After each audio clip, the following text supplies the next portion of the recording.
So మీరు ఇప్పుడు మనం హెచ్ఆర్ఏ గురించి మాట్లాడుకుంటున్నాం కాబట్టి, సో కొత్త చట్టం ద్వారా హెచ్ఆర్ఏను క్లెయిమ్ చేసుకోలేము అనేటువంటి ఒక మాట కూడా వినిపిస్తుంది. సో ఎట్లా సార్ మరి ఏంటి అంటే కొత్త చట్టం ద్వారానేమో చాలా ప్రయోజనాలున్నాయి.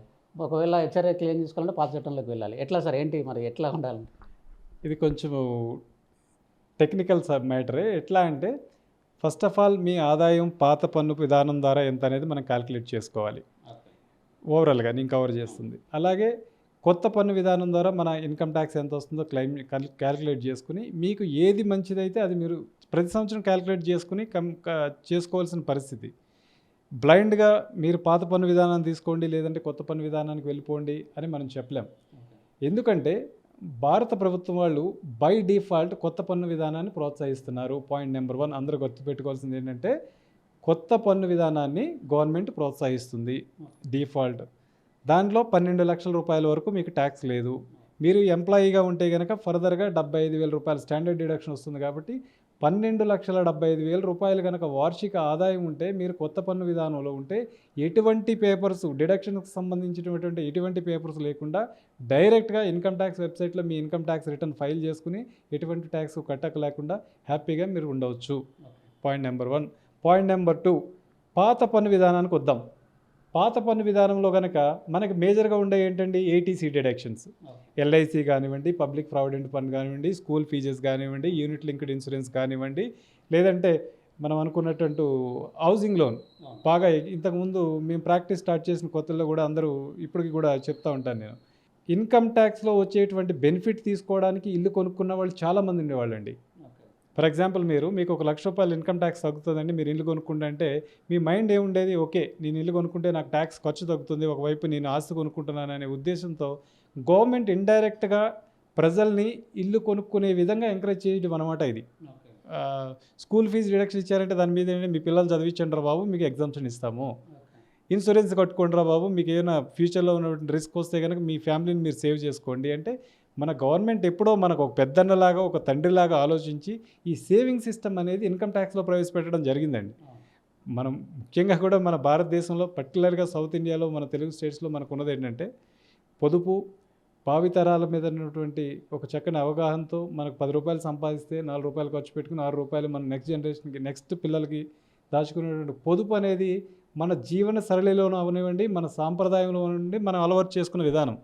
దాన్నే ఇన్కమ్ ట్యాక్స్ కూడా బలపరిచింది ఏటీసీ ద్వారా.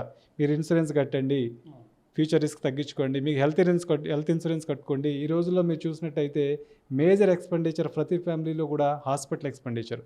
అనుకోనటువంటి ఎన్ని రోగాలు బారిన పడినప్పుడు హాస్పిటల్కి మనం కట్టాల్సి వచ్చిన డబ్బులు మామూలుగా లేవు, తారాస్థాయిలో ఉన్నాయి. ఈరోజు మామూలు సాధారణమైన హాస్పిటల్లోకి వెళ్ళినా కూడా చిన్న జబ్బులు కూడా వేలల్లోనూ లక్షల్లోనూ ఖర్చు వచ్చే పరిస్థితి. ఇలాంటి టైంలో కనుక మీరు ఇన్సూరెన్స్ కట్టుకోండి, సెక్షన్ 80D కింద నేను ఎగ్జామ్షన్ ఇస్తానని గవర్నమెంట్ అన్నదనుకోండి, మీ బోటు వాళ్ళు నా బోటు వాళ్ళు ఏం చేస్తారు, అరే మనకి ఇన్కమ్ ట్యాక్స్ తగ్గుతుంది, అదేవిధంగా మనకి ఏదైనా రేపు పొద్దున్న ఇబ్బంది వచ్చినప్పుడు నేను ఇన్సూరెన్స్ క్లెయిమ్ చేసుకోవచ్చు అనే ఉద్దేశంతో మనం ఇన్సూరెన్స్ కూడా కట్టుకుంటాం. అంటే ఈ రకమైనటువంటి విధానాన్ని ఇన్కమ్ ట్యాక్స్ ద్వారా ప్రజల్లో ఒక పొదుపు ఒక భవిష్యత్తు మీద ఒక అవగాహనని పెద్దలు మనకి ఇన్కమ్ ట్యాక్స్ చట్టం ద్వారా కలిగించారు. అది పాత పద్ధతుల విధానంలో ఉంది. నాకు చాలా ఇష్టమైన విషయం ఇది. అది పాత పద్ధతుల విధానంలో ఉంది. అయితే అలాగే ఇల్లు కొనుక్కుంటే వచ్చేటువంటి 2 lakhs డిడక్షన్ ఏదైతే ఉందో అది పాత పద్ధతి విధానం ఉంది, ఓల్డ్ ట్యాక్స్ రెజ్యూమే అంటాం, దాంట్లో ఉంది. ఇవి రెండు కూడా కొత్త పన్ను విధానంలో లేవు. అంటే ఏటీసీలో కూడా కొన్ని వస్తాయి, అన్నీ రావు. House loan self acquired property మీద కట్టేటువంటి ఇంట్రెస్ట్ రాదు అనమాట. అదే మీరు కనుక ఇల్లు కొని దాన్ని అద్దెకిస్తూ ఉంచు, దాని మీద వచ్చిన ఆదాయాన్ని కనుక ఇన్కమ్ ట్యాక్స్లో చూపిస్తూ ఉంటే దాని మీద వచ్చే ఇంట్రెస్ట్ని మీరు క్లెయిమ్ చేసుకోవచ్చు. ఇక్కడ మీరు గుర్తుపెట్టుకోవాల్సింది ఏంటంటే పాత పన్ను విధానం కొత్త పన్ను విధానంలో మేజర్గా ఎక్కడ వస్తుందంటే ఒకటి ఏటీసీ సెక్షన్ 80C డిడక్షన్ లేదా చాప్టర్ 6A డిడక్షన్స్ అంటాము. అలాగే ఒకటి హౌసింగ్ లోను, ఎల్ఐసీలు, పబ్లిక్ ప్రావిడెంట్ ఫండ్లు, హెల్త్ ఇన్సూరెన్స్లు, వీటితో పాటు మనం కొత్తగా ఈ సంవత్సరం ఇన్కమ్ ట్యాక్స్లో 2 చేంజెస్ వచ్చాయి కూడా చెప్తాను. ఇందాక హెచ్ఆర్ఏ హైదరాబాద్ వాళ్ళకి 50% కింద హైదరాబాద్ సిటీని కూడా పరిగణలోకి తీసుకున్నారని చెప్పాను కదా, అదొక అడ్వాంటేజ్ హైదరాబాద్ వాస్తవ్యులకైతే. ఇంకొకటి ఏంటంటే సెక్షన్ 10 ఎగ్జామ్షన్లో ఎడ్యుకేషన్ అలవెన్స్ అని చెప్పేసి ఎంప్లాయీ ఎడ్యుకేషన్ అలవెన్సెస్ పిల్లల చిల్డ్రన్ ఎడ్యుకేషన్ అలవెన్స్ అని ఉండేది. అలాగే చిల్డ్రన్ హాస్టల్ అలవెన్స్ అని ఉండేది. అప్పట్లో 100 రూపాయలు 200 రూపాయలు అట్లా ఉండేయండి. దాన్ని ఇప్పుడు ఏం చేశారంటే చిల్డ్రన్ ఎడ్యుకేషన్ అలవెన్స్ని 3,000 రూపాయలు పర్ మంత్కి పంపించారు. అలాగే చిల్డ్రన్ హాస్టల్ అలవెన్స్, మన పిల్లలు కనుక హాస్టల్లో పెట్టుకుని గరిష్టంగా 2 పిల్లల వరకు గతంలో 150 రూపాయలు ఉండేది, ఇప్పుడు 9,000 రూపాయల వరకు ఇవ్వడం జరుగుతుంది.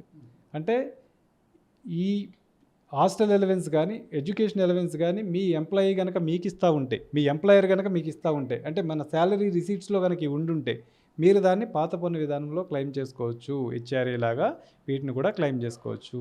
కొత్త పన్ను విధానంలో క్లెయిమ్ చేసుకోలేము. అందుకే నేను ఏమంటాను, కొత్త పన్ను విధానమా పాత పన్ను విధానమా అని మీకు ఆలోచన వచ్చినప్పుడు కొత్త పన్ను విధానంలో మనకు డైరెక్ట్గా స్ట్రైట్ అవే ఇటువంటిని పరిగణలోకి తీసుకురాకుండా 12,75,000 వరకు మీకు ట్యాక్స్ లేదు. Very simple calculation. అదే పాత పన్ను విధానంలోకి మీరు వెళ్ళాలి అనుకుంటే కనుక మీరు మీ పుస్తకాలు మీ పేపర్లో తీసుకుని వాటిని క్యాలిక్యులేట్ చేసుకుని మీ దగ్గర అన్ని రిసీట్స్ జాగ్రత్త పెట్టుకుని రేపొద్దున ఇన్కమ్ ట్యాక్స్ ఆఫీసర్స్ వారు అడిగినప్పుడు చూపించే స్థాయిలో ఉండాలి. అదే.